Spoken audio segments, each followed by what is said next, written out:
Hey fellas, guess what? You're watching my first true YouTube video, and if the Walt Disney Company of 2001 has taught me anything, it's I need to be hip and cool if I want to get anywhere in life, so... Yeah, this was a bad idea. Turns out this made 40% of my viewers go to some other channel.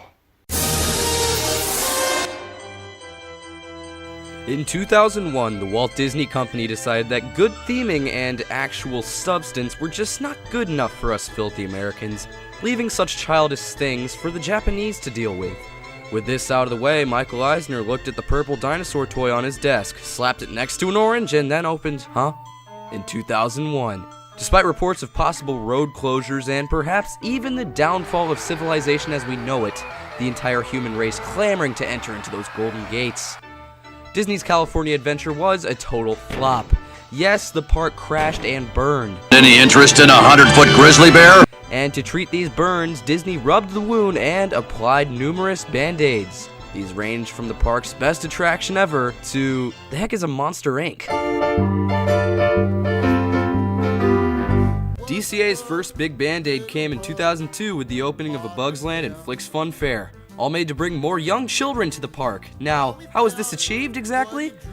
4 new rides, half of which are just spinny things. Combo that with tortoise-paced bumper cars and a religious place of worship, and you've got yourself a Bug's Land.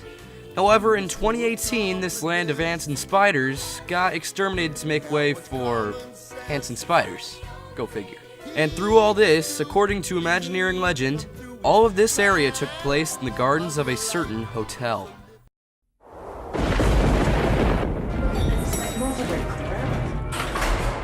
Hey, so I heard this place is supposed to be scary. Yeah, scary. Go ahead, scare us. Yeah, scare us. Boo. Oh yeah, real scary. Let me try that again. Boo.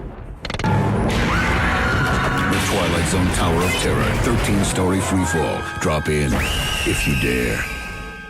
Oh, would you look at that? It's the park's best attraction. Opened in 2004, the Twilight Zone Tower of Terror set DCA's future in a brighter direction with its watered-down interpretation of the Floridian masterpiece. Now, personally, I think DCA's Tower of Terror has certain elements that do make it better than Florida's. The mirror scene is the prime example of these betterments, doing a great job to establish the fact that this story is about you, not just the missing passengers on the elevator.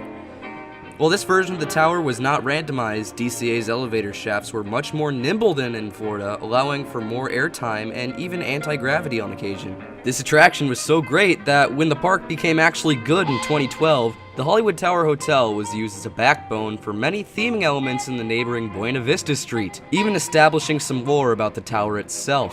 However, in 2017, the hotel was condemned and promptly covered in a paper bag, then to be infested with raccoons. Let's just not talk about this. DCA's last band-aids were Mike and Sully to the Rescue and Toy Story Mania. Mike and Sully to the Rescue replaced the abysmal Superstar limo and features an all-new, lovable cast of characters such as Mike, Sully, Randall, and Whoopi Goldberg in a hazmat suit. The attraction itself is not much to write home about, but it is good nonetheless. It's much better than whatever that was.